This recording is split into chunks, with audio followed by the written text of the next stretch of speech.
World cup और Ramzan channel 5 की all important transmission for world T20 एक मरतबा फिर आपको खुशामदीद कहते हैं। रमज़ान क्यों रखा नाम साथ में? इसकी सिंपल सी वजह यह है कि जब पाकिस्तान ने कोई बड़ी फतवात हासिल की हैं इंटरनेशनली, रमज़ान में ही थी। और वो भी रमज़ान थे कि जब पहला वर्ल्ड T20 खेला गया था। हम सिर्फ एक शॉट से रह गए थे। मिसबा ने बहुत ज़बरदस्त कम बैक कराया था उस वक्त टीम को, लेकिन वो मैच हार गए थे जिस वर्ल्ड कप में कासिम भी खेल रहे थे और उस वर्ल्ड कप को मैं कवर भी कर रहा था। लेकिन दुआ यही है कि रमज़ान तक हमारी टीम अब इंशाल्लाह पहुंच जाएगी, क्योंकि अगर इंडिया से मैच में क्या होता है क्या नहीं होता, अक्सर हम सारे दुआओं के साथ जाते हैं, पूरी उम्मीदों के साथ जाते हैं, तमन्नाओं के साथ जाते हैं, लेकिन रिज़ल्ट अब तक के वर्ल्ड कप के आदाद शुमार या इंडिया के ख़िलाफ़ जब भी मुकाबला होता है कोई अच्छे नहीं बता रहे, वो बिल्कुल ही मुख्तलिफ बता रहे होते हैं। तो इस बार भी उम्मीद के साथ जाएंगे, अपनी टीम के लिए दुआ करेंगे। रमज़ान से पहले ही ये मैच है, लेकिन रमज़ान में भी हमारी टीम इंशाल्लाह दिखाई देगी, तो दुआएँ और ज़्यादा बढ़ जाएंगी टीम के साथ। इसी वजह से हमारी इस ट्रांसमिशन का नाम वर्ल्ड कप और रमज़ान हमने रखा है। यहाँ पर सबसे बड़ी चीज़, अभिषेक शर्मा का 2 किलो वज़न कम हो गया। ये बहुत बड़ा सवाल है। अभिषेक शर्मा से उनकी बैटिंग डोमिनेट करती है। कासिम, आप टॉप ऑर्डर बैटर थे, एज ए ओपनर अगर किसी टीम का मेन बैटर अवेलेबल ना हो, हम बार बार कह रहे हैं कि हम चाहते हैं अभिषेक हो ताकि हम आउट करने की दुआ तो करें बैठ के। अच्छा, खूबसूरती है वो क्रिकेट की, फ़र्क पड़ेगा। विराट कोहली और रोहित शर्मा भी आपकी टीम में मौजूद नहीं है, और अगर आप अभी जो करंटली देखें तो Abhishek Sharma is their main star, तो ये बहुत बड़ा लॉस है। और मेरे ख्याल से पूरा कोशिश करेंगे कि इसको, अभी थोड़ा सा टाइम है, 48 आवर्स है, लेकिन काफ़ी वज़न कम हुआ है और ग्राउंड में भी नज़र आया था और हंस रहा था, तो इसका मतलब है ही कैन रीहाइड्रेट। मेरे ख्याल से दाल चावल खा रहा है वो, और सेहत आ जाएगा शायद उसको मैच के टाइम में, but it's a big loss अगर वो ना हो। लेकिन मेरे ख्याल से वो खेलेगा, मेरा फीलिंग है कि वो खेलेगा और हम जाते हैं। उसे 2 किलो वजन कम हुआ है। आज जो मैं एक वीडियो देख रहा था, ये तो बॉक्सर्स भी करते हैं, बॉक्सर्स अपनी वेट कट करते हैं, बहुत ज्यादा कट करते हैं, वो बीमारी की वजह से हुआ है। वो 24 आवर्स में काफी जल्दी बढ़ सकता है, लेकिन वो 4 दिन हॉस्पिटलाइज होके आ रहे हैं। बिल्कुल टोटल डिफरेंट सिनेरियो। देखो, he is definitely not fully fit, लेकिन ये पूरा कोशिश करेंगे और हम भी जाते हैं और हम कहते हैं बेस्ट विशेस आउट करेगा स्टार्ट में ही। और मैं बस ये कहता हूं कि वो खेले तो डीप कवर जरूर रखना, क्योंकि वहां पर वो जो यूएसए ने चेक किया उसको, वो बिल्कुल सही चेक किया है, क्योंकि वो मारता है ऊपर से ऑन द ऑफ साइड, तो पाकिस्तान को भी रखनी चाहिए। और मुझे अभी तक ये चीज़ भी याद है, ऐसे ही हमने इमरान नज़ीर का प्लान किया था स्कॉटलैंड 2007 वर्ल्ड कप में, हमने भी डीप पॉइंट से थोड़ा सा आगे फील्डर और इमरान नज़ीर ने शुरू में कैच दे दिया था। शुक्र है क्योंकि उस टूर्नामेंट के अंदर उसने ठीक ठाक मारा इमरान नज़ीर ने, तो लेकिन हमने उसको चलती है। इमरान बहुत अच्छा खेला था वो वर्ल्ड T20, इसमें कोई शुबा नहीं है। कल बात अपडेट हो जाएगा जितना भी ये अभिषेक शर्मा के हवाले से। लेकिन फास्ट बॉलिंग डिपार्टमेंट आता भाई, अगर मैं देखता हूँ दोनों टीमों का, शाहिनशाह अफरीदी के साथ फ़हीम अशरफ से हम बॉल ही नहीं कराई हमने अपने मैचेस के अंदर। अगर उस जानिब में देखता हूं तो फिर बुमराह के साथ सिराज और हार्दिक पांड्या, ये 3 उनके पास ऑप्शन दिखाई देते हैं। हमने फ़हीम को टेस्ट नहीं किया है। आप एक्सपेक्ट कर रहे हैं जो पाकिस्तान के इतने स्पिनर्स खेल रहे हैं इस मैच में, और इंडिया के भी कम स्पिनर नहीं है, बराबर के स्पिनर्स ही हैं, इसमें कोई शुबा नहीं है। किस तरह की पिच आप उम्मीद कर रहे हैं और फास्ट बॉलर्स का रोल किस तरह देख रहे हैं अता भाई? जैसे अभी जी नसीम भाई, फास्ट बॉलिंग की तो पाकिस्तान उसमें स्ट्रगल तो कर रहा है। आप देखें कि हमें शहनशाह अफरीदी जिस तरह बॉलिंग कर रहा है वो मुझे फुली फिट लग नहीं रहा। और जो अगर आप कहते हैं कि फ़हीम अशरफ से जाए, तो फ़हीम अशरफ कई मैचों से बॉलिंग ही नहीं कर रहा और उसकी पेस भी उस तरह की नहीं है। ठीक है, आपको अगर आप तो फिर आपके पास बाई चांस सलमान मिर्जा, वो एक स्किली बॉलर है, वो एक अच्छा, लेकिन आई होप के जब वो आउट करता है तो तब भी बाहर बैठ जाता है, और फिर जब लाते हैं तो फिर एक आधा मैच में कोई और भी बॉलर हो तो उसको मार पड़ जाए तो फिर उसका कॉन्फिडेंस भी चला जाता है। तो ये पाकिस्तान की फास्ट बॉलिंग क्यों इस वजह से नजर आ रही है, क्योंकि आगे जो है जो rotation policy in fast bowler को के साथ की है, वो इनके अंदर कॉन्फिडेंस नहीं है, क्योंकि एक मैच खेलते हैं और फिर बाहर बैठ जाते हैं, आउट भी करते हैं, बाहर बैठ जाते हैं। वसीम जूनियर की एग्जांपल है, डेथ ओवर का बहुत अच्छा बॉलर था, उसका कॉन्फिडेंस भी खत्म हुआ।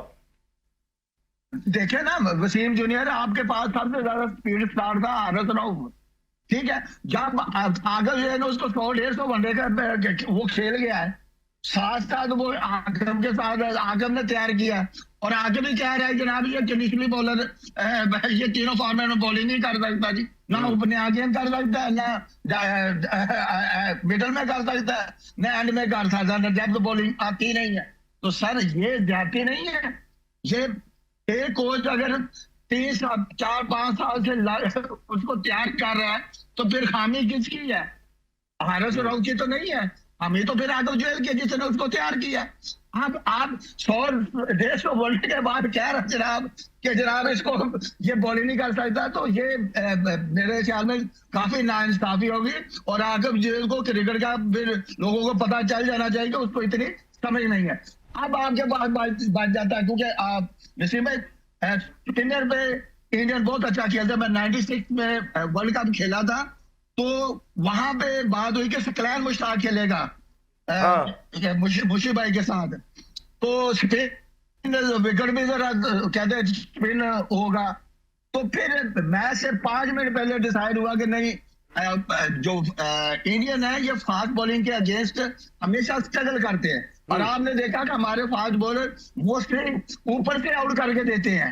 और आप जैसे जुनेद खान का भी स्पेल था, वहाब रियाज का भी स्पेल था, वसीम अकरम का आप मोस्टली देखते ये थोड़ा सा घबराते हैं अगर आपके पास थोड़ी सी अच्छी पेस हो और आपके पास स्पिन हो। लेकिन स्पिनर के अगेंस्ट फिर आपके पास अगर शहशाह फिट नहीं होता तो आपको नसीम शाह को खिलाना पड़ेगा, क्योंकि इनकी पेस है थोड़ी सी, इनके पास थोड़ा सा पेस है जिससे वो तस्लीम कर सकते हैं। सलमान मिर्जा भी तो निपी बॉलिंग कर रहा है, सलमान मिर्जा भी तो निपी बॉलिंग कर रहा है और जगह पे कर रहा है। उसकी क्या बोल रहा है ना, अगर शहशाह नहीं खेलता तो आपको 2 बॉलर में जो मैं कह रहा हूं कि नसीम शाह को और सलमान मिर्जा को, ये 2 आपके होने चाहिए। लेकिन क्या हम शाहीन शाह के बगैर इस मैच में उतर सकते हैं? मेरा एक सवाल ये है, शाहीन का ही प्रेशर है अगर इंडिया की बैटिंग पे, अब यंग बैटिंग है उनकी जिनमें कई ने शाहीन को खेला नहीं है जी। हाँ नसीम भाई, अगर आपने नाम पे जाना है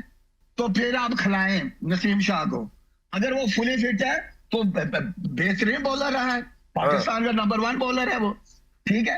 अगर वो फुली फिट नहीं है, वो अपने आप से देखेगा, इंसाफ करेगा मैं फुली फिट हूँ, अगर नहीं शाहीन जी मैनेजमेंट को बता दे, मैनेजमेंट को बता दे, फिर नसीम शाह को साथ खिलाना पड़ेगा इनको। देखो ठीक है अता भाई, इस पे जरा और भी कल बहस होगी, जरा फास्ट बॉलिंग पे जरा मैं राफे से जरा स्पिनर्स की पूछूंगी, ये भी बड़े चैंपियन लेफ्ट आर्म स्पिनर है। राफी, स्पिनिंग डिपार्टमेंट अगर मैं दोनों टीमों का कंपेयर करता हूँ, अता भाई ने बात सही की कि इंडियंस के लिए स्पिन खेलना इतना ज़्यादा मसला नहीं होता, लेकिन आपके पास वेरिएशन बहुत है जिसकी वजह से इंडियन मीडिया इतनी बात करता हुआ दिखाई दे रहा है। 2 आपके पास ऑर्थोडॉक्स स्पिनर है, मिस्ट्री स्पिनर साइम भी करते हैं और अबरार भी करते हैं, फिर उसके बाद आपके पास नवाज की सूरत में लेफ्ट आर्म स्पिनर भी, आपके पास शादाब गुगली भी मौजूद है।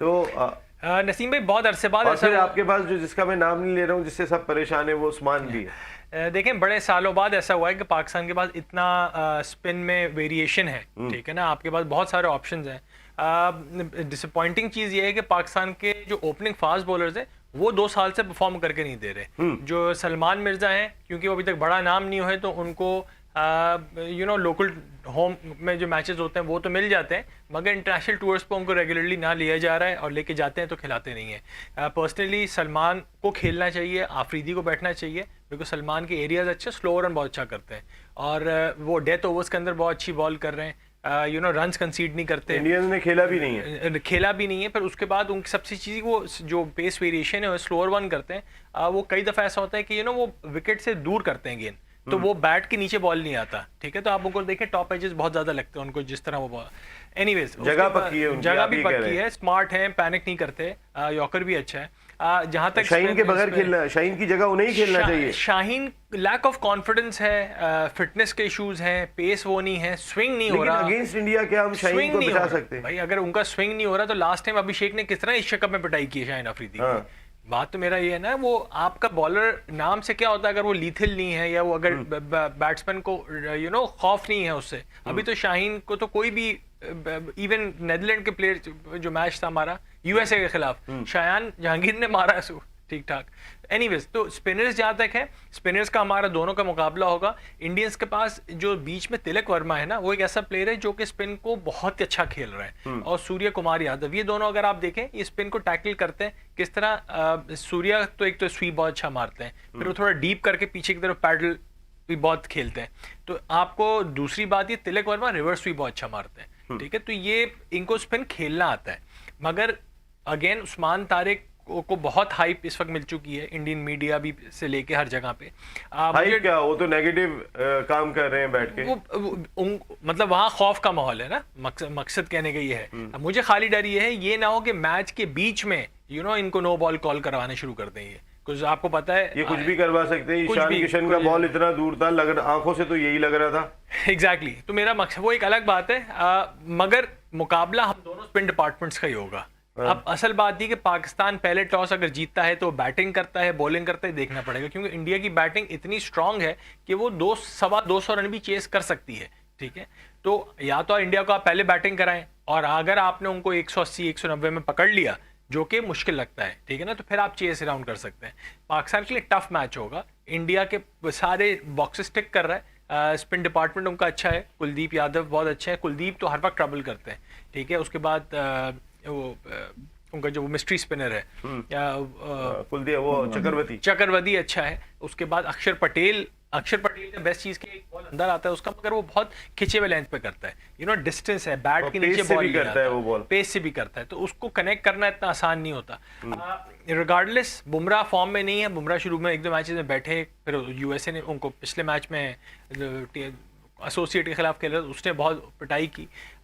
तो आई होप उनका भी फास्ट बॉलिंग अटैक नहीं चल रहा। सिराज आए हैं, सिराज ने कम बैक किया है, अभी 4 दिन पहले हर्षद राणा जो लास्ट वीक उनको इंजरी थी, तो सिराज ने परफॉर्मेंस अच्छी दी, मगर मेरे हिसाब से अगर साइम अयूब के ऊपर बहुत डिपेंड कर रहे हैं। साहबजादा फरहान भी तो, साइम अयूब चल नहीं रहे, मेरा मकसद कहने का ये। पिछले वो स्टार्ट लेते हैं 15-20 करते हैं, सलमान आगा भी नहीं चल रहे। सलमान आगा एक्चुअली चल रहे थे, वो जिस तरह आउट हुए ना, वो मतलब पक्का शॉट मार के आउट मिडल किया, नहीं लगा रहे एशिया कप की तरह। बात ये कि हर किसी, देखें, ये इंडिविजुअल परफॉर्मेंसेस के ऊपर पाकिस्तान जीतती है, मगर आपको एज ए टीम एफर्ट जीतना है, आपको एज ए टीम परफॉर्मेंस जीतनी है। खाली एक बैट्समैन का 50 या 70 मैच नहीं जिताएगा, आपको 2 बैट्समैन क्लिक करने हैं, बॉलिंग में भी दो बॉलर ने क्लिक करना है, जब आप जो है विनिंग साइड पे आ सकते हैं। बिकॉज इंडिया की बैटिंग बहुत डीप है। हार्दिक पांड्या ने 50 किया 23 बॉलों पे, अभी परसों कल शानदार है। राफिक तो इंडिया को एक एज दे रहे हैं पाकिस्तान इंडिया मैच के अंदर, लेकिन मैं इस बैटिंग की बात करता हूं तो इस बैटिंग के अंदर जो गौतम गंभीर का रोल रहा है स्पेसिफिक प्लेयर्स के साथ, उन्होंने जिस तरह एक बड़े बड़े प्लेयर्स को चुन चुन के बाहर निकाला, जैसे विराट कोहली को किया, उनके लिए माहौल ऐसा किया, रोहित शर्मा के लिए किया, श्रेयस अय्यर दिखाई नहीं दे रहे, संजू सैमसन को बाहर बिठाया हुआ था उन्होंने, खैर वो तो जब अभिषेक अनफिट हुए तो संजू सैमसन को खिलाना पड़ा। जब उनका अमेरिका के खिलाफ कोलैप्स हुआ था 76 for 6, आई थिंक उनकी बैटिंग भी स्ट्रगल कर रही है। राफिक कह जरूर है 250 run 200 run, but I don't think हम भी बहुत ग्रिप करने वाले हैं। देखो, पहली बात तो मैं बिल्कुल अग्री करता हूँ राफिक के साथ, जो इसने सलमान मिर्ज़ा की बात किया। मैं भी थोड़ा सा सरप्राइज हूँ कि ये लड़का जब भी टीम भी आता है परफॉर्मेंस देता है, लेकिन बिकॉज इसका नाम बड़ा नहीं है, वो जब भी बड़ा मैच आता है वो बेचारा बैठ जाता है बाहर। तो अगर Shaheen is not fully fit तो आपके पास एक ऑप्शन है। he is not fully fit? मुझे देखो अता भाई कह रहे हैं, अता भाई ने, देखो अता भाई test bowling fast bowling legend, उसको ये चीज स्पॉट होगा जब कोई फास्ट बॉलर एक दूसरा फास्ट बॉलर को देख रहा है, उसको नजर आया होगा कि इसमें कोई कमी है, और वो फुल स्पीड से शायद नहीं गेंद कर रहा। और ये जो राफी ने बात भी की, स्विंग भी नहीं कर रहा अभी। जब शुरू में शहीन आया था स्पीड भी ठीक ठाक था, गेंद भी वापस लेकर आ रहा था, और बहुत इफेक्टिव बॉलर, बहुत बेहतरीन बॉलर था शहीन, लेकिन काफ़ी देर से उसका वो रिदम, वो वाला परफॉर्मेंस नहीं चल रहा। लेकिन जब भी सलमान मिर्ज़ा टीम में है, बेचारा 3 आउट किया उसने नेदरलैंड्स के खिलाफ, अगला मैच इसको बैठा दिया। तो क्रिकेट की बातें अगर आप करें, फोकस सोलली ऑन क्रिकेट, ये कोई पर्सनल एजेंडा नहीं होता, कोई ऐसा काम, nothing to do with that, simply on cricket. Salman Mirza का जगह बनता है, और शायद उस लड़का का भी टाइम है कि वो नसीम शाह से भी पहले बनता है आपके ख्याल में? इस वक्त मैं कहता हूँ कि Salman Mirza I would prefer, क्योंकि जब भी टीम में आ रहा वो आउट कर रहा, उसका भी दिल करता होगा कि मैं इंडिया के खिलाफ खेलूं और मैं इनको दिखाऊं कि मैं क्या कर सकता हूं। वो भी हीरो बन सकता है, उसका भी नाम इतना बड़ा हो सकता है, नसीम शाह, शीन शाह अफरीदी तरह। और जब आप बैटिंग के बारे में बात कर रहे हो, देखो पाकिस्तान इंडिया के मैच में pressure, it's more about pressure. तो बिल्कुल सही कह रहा है राफे कि इंडिया की बैटिंग में है लंबा चौड़ा बैटिंग लाइनअप है। When you have Pandya coming in, हमारा भी बाबर है, क्या हो गया? जो इस मैच को प्रेशर हैंडल करेगा वो ही जीतेगा मैच। तो Pakistan need to handle the pressure, important stages, handle the pressure. अगर पाकिस्तान प्रेशर को हैंडल कर लेगा, वो तो इंडिया के बैटिंग लाइनअप के ऊपर काफी प्रेशर डाल सकते हैं। और उनकी स्पिन बॉलिंग जो है बहुत वेरिएशन है उनकी बॉलिंग अटैक में, तो वो तंग कर सकते हैं इंडिया के बैटिंग को। नसीम भाई एक बात ऐड करूंगा, नसीम शाह का सबसे बड़ा वेपन क्या है कि वो नया बॉल स्विंग करता है। हाँ। रिगार्डलेस वो फॉर्म अच्छी हो उसकी बुरी हो, जगह भी अच्छी है, वो जो शुरू के 2-3 ओवर जो करते हैं ना, 2-3 ओवर जो शुरू के वो कर देते हैं, उसमें वो इवन कोहली को वो आउट नहीं कर पाए। हर बार स्टिक निकालते थे, स्लिप से आगे पीछे जा रही है बॉल, कैच ड्रॉप हो रहा है, कुछ भी। मगर नसीम शाह, अगर आप सलमान मिर्जा नसीम शाह दोनों को खिलाते हैं तो मेरे ख्याल से आपके पास एक अच्छा अटैक होगा, ठीक है ना, चांसेस आपके हाई हैं। शाहीन शाह अफरीदी पे मैं बाद में बात करूंगा, हमारे पास शायद टाइम थोड़ा कम है। उसका सबसे बड़ा टेक्निकल 2-3 फ्लॉ है। मैं क्योंकि बायो मैकेनिक्स को थोड़ा स्टडी करता हूँ, तो उनके रिलीज पॉइंट, एक तो बहुत अर्ली बॉल छोड़ रहे हैं। अता भाई ये सुनिएगा जरा, ये मैं आपसे भी जानूंगा बायो मैकेनिक्स और फिर एक बॉलर से भी जी। ठीक है, एक उनका पिछले 2 साल के अंदर जो जब वो पिच की तरफ क्रीज पे लैंड करते हैं तो वो ओपन चेस्ट लैंड कर रहे हैं। पहले वो साइडवेज लैंड करते थे तो उनका बॉल उस वक्त स्विंग भी हो रहा था और उनका रिलीज पॉइंट लेट था, मतलब 12:30-1 बजे हम जिसको कहते हैं ना, in front of the eyes या फोरहेड की तरफ से। अब उनकी मेजॉरिटी बॉल्स जो होती हैं आप देखें वो यॉर्कर और लोअर फुल टॉस की तरफ शुरू के ओवर्स में जाते हैं। ये फुल बॉल होती है बिकॉज उनका बॉल फोरहेड से पीछे से, मतलब ये आपके जो सेंटर ऑफ द हेड है वहां से रिलीज हो रहा है, जिसकी वजह से उनके सारे बॉल फुल होते हैं। हमको लगता है वो यॉर्कर कर रहे हैं, यॉर्कर नहीं कर रहे उनका। या तो मैं हैरान हूं कि इतने सारे उनके साथ एनालिस्ट बैठे हुए हैं, कोई ये सब पता नहीं रहा। बिकॉज बॉलर जब तक नया बॉल को बैट्समैन से दूर ना ही करेगा तो बॉल को पढ़ के स्विंग होने का टाइम नहीं मिलेगा। आगे उनकी फुल लेंथ हो रही है, फुल लेंथ हो रही है। ये इशू रिलीज का है, आपका रिलीज पॉइंट सही नहीं है। जब बॉलर इतना स्ट्रगल कर रहा हो कि वो ओपन चेस्ट आ रहा हो, ठीक है ना, उसका स्विंग खत्म हो चुका हो, उसकी रिलीज पॉइंट चेंज हो चुकी हो, तो भाई ये मेजर टेक्निकल फ्लॉज हैं। ये मैंने जरा आपसे, मैं पीसीबी कहूंगा मुझे हायर कर ले, मैं आप 2 महीने में आपके सारे बॉलरों के रिलीज पॉइंट सही करा दूंगा। अता भाई को हायर नहीं किया, अता भाई ने इतनी कोशिश की, पाकिस्तान होकर गया था। भाई वैसे एक बात बताइए, जो अभी राफे ने बात की शाहीन का रिलीज पॉइंट, सर देखें नसीम भाई, लेकिन मुझे ये भी बताइएगा, देखिए अभी एक राफे ने एक और भी सवाल रेज किया कि कोई बताने वाला नहीं है, ये नेशनल क्रिकेट एकेडमी इतना पैसा खर्च होता है तो क्या कोई गाइड नहीं करता? सर वहां पे बायोमैकेनिक के कोर्सेज होते हैं जो 4 दिन में कराए जाते हैं। बायोमैकेनिक के लिए तो बायोमैकेनिक तो एक डिग्री है जो ऑस्ट्रेलिया में या इंग्लैंड में 4 साल की होती है, यहाँ 4 दिन में सर्टिफिकेट दे दिया जाता है। तो चले आपका तो यहाँ तो सिस्टम ही निराला ना पाकिस्तान का। देखिए बायोमैकेनिक में होता है एक्शन और रिएक्शन, ठीक है। जब आप देखिए कि आपका बैकफुट, जब आपका बैकफुट में सीधा नहीं पड़ रहा, को फोर्स तो आनी है बैकफुट से। जब आप बैकफुट लैंडिंग है वहां पे आपका काम है, तो कैसे फोर्स आगे जा सकती है? और ऊपर से इसका इंजरी है, इंजरी में भी तो गेंद ऊपर से छोड़ेगा ना। जब टांग आपके फ्रंट लेग स्ट्रेट पड़ेगी तो ऑटोमेटिक आपका बाजू आगे जाएगा, आप फिर जहां गेंद फेंक सकते हैं वहां फेंक सकते हैं।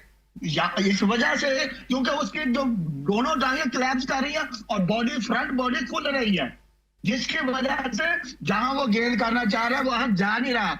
इसी वजह से जो यॉर्कर करता है वो पुलटास हो जाता है या मुंह में गिर जाता है। तो ये देखिए इसमें बायोमैकेनिक के तो ये मास्टर आपने बैठाई ली है, तो मैंने बायोमैकेनिक सीखी थी वो तो यही कहती थी कि जनाब इस तरह ये होता है। और शाहीन शाह अफरीदी का मसला है ही नी का। जब नी में प्रॉब्लम है तो जोर कैसे ट्रांसफर होगा? ये नी का प्रॉब्लम आपने बात की है, ये वाली चीज में भाई अब मेरा टाइम खत्म हो रहा है नसीम भाई, मैं इस पे कल इसको कंटिन्यू करूंगा। शाहीन शाह अफरीदी को होना चाहिए, मेरे ख्याल में वो मेरा बड़ा मेन बॉलर है। 1 सेकंड देखें, मैं ये बात मान नहीं सकता अतब भाई, विद ऑल ड्यू रिस्पेक्ट, बहुत बड़े बॉलर हैं, मैं बहुत छोटा सा बॉलर हूँ, मगर एक फास्ट बॉलर का अगर नी का इशू होगा ना, वो 140 के ऊपर 135 में बॉल नहीं कर सकता। नी अब पीसीबी की मैनेजमेंट एक एक्सक्यूज बना के उसको सामने करती है, उसके टेक्निकल एस्पेक्ट के इश्यूज हैं, उसकी नी की फिटनेस का इशू नहीं है। एक बॉलर भाग के 135 किलोमीटर पे अगर 4 ओवर या वनडे के अंदर 10 ओवर गिरा सकता है, इसका मतलब है उसका इशू कुछ और है। इशू ये नहीं है टांग का बहाना बनाया जा रहा है। ये बहस बड़ी जबरदस्त है अता भाई। ये कल मैं चाहूंगा कि जी अता भाई आप खत्म करेंगे, फिर मैं चाहूंगा आप कल आएंगे और इस पे बात मैंने करनी है। जी बताइए। चले ठीक है, इनको तो फिर ये इशू हाल भी बता दे ना उसके पेस का नहीं का इशू है, तो फिर इशू क्या टांगों में जान नहीं है? क्योंकि फास्ट बॉलर ये यही हो सकता है ना कि टांगों में जान नहीं है, बता देना। नहीं ये तो वाकई, लेकिन इंजरी पे अता भाई आप समझते हैं नी इंजरी पे 140 135 बॉल हो सकती है? मैं वैसे ही एक फास्ट बॉलर से जानना चाह रहा हूँ। देखिए वो जब वो 140 प्लस करता है तो वो भी तो वही था ना, पेस का क्यों काम होती है? इस वजह से काम आती है कि जब नी आपकी इंजरी कैरी करते हैं तो किसी किसी पे नहीं लगता, जो तो इस वजह से। अच्छा भाई मैंने जरा थोड़ा सा आपकी एक्सपर्ट रहे, आपने टॉप और इंडिया में इंडिया आपने टॉप क्लास क्रिकेट खेली है अता भाई, और एक टफ टाइम में खेली है जब वसीम वकार का पीक दौर था, जहां टीम में जगह बनाना आसान काम नहीं था। और जिस तरह आपकी क्रिकेट खत्म हुई हम सबको पता है, आपको किस तरीके से यूज किया गया, लेकिन आपने पाकिस्तान के लिए बड़ी तगड़ी क्रिकेट खेली है, सच्ची क्रिकेट खेली है, वो हमने देखा है।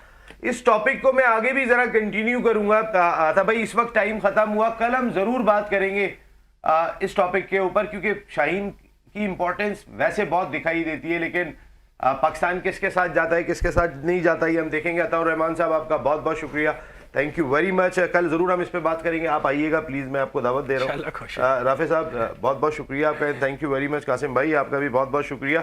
रहमान फाउंडेशन और रहमान हेल्थ केयर का बहुत बहुत शुक्रिया कि आप हमारी इस ट्रांसमिशन के साथ जुड़े। तो कब 3 मैच खेले जाएंगे, Ireland versus Oman, England versus Scotland और न्यूजीलैंड वर्सेस साउथ अफ्रीका। लेकिन इंग्लैंड वर्सेस स्कॉटलैंड का जो मैच है मैं अपने भाई कासिम के साथ खड़ा हूँगा। Good luck Scotland, come on, जबरदस्त क्रिकेट खेलो कासिम स्कॉटिश के साथ। या नसीम राजपूत अपनी पूरी प्रोडक्शन टीम के साथ चाहता है इजाज़त। इंशाल्लाह कल रात को 9:30 बजे आपसे फिर मुलाकात हो रही है। टिल देन अल्लाह ने के बाद।